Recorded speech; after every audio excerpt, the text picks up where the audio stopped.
அப்படி கிடையவே கிடையாது. நீங்க ரீவேல்யூவேஷன் போடும்போது உங்களுக்கு நீங்க எடுத்த மார்க்ல இருந்து கூட மார்க் வந்துச்சுன்னா கூட மார்க் தான் வந்து உங்களுக்கு வரும். சப்போஸ் வந்து மார்க் உண்மையிலே குறைஞ்சிருந்துச்சுன்னா பழைய மார்க் நீங்க எடுத்த 95 மார்க்கே போட்டுருவாங்க. அதனால வந்து யாருமே வந்து பயப்படணும் அவசியம் கிடையாது.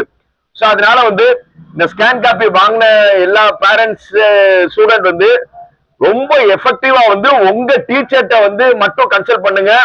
நிறைய யூடியூபர்ஸ் வந்து நீங்க உங்களுடைய பேப்பரை வந்து எங்களுக்கு அனுப்புங்க நாங்க வந்து உங்களை ஜட்ஜ் பண்ணி சொல்றோம்னு அவங்க அவ்வளவு பெரிய அறிவாளிகளான்னு எனக்கு தெரியல. ஆனா வந்து உங்களுடைய டீச்சர்ஸ் கிட்ட வந்து நீங்க டிஸ்கஸ் பண்ணுங்க.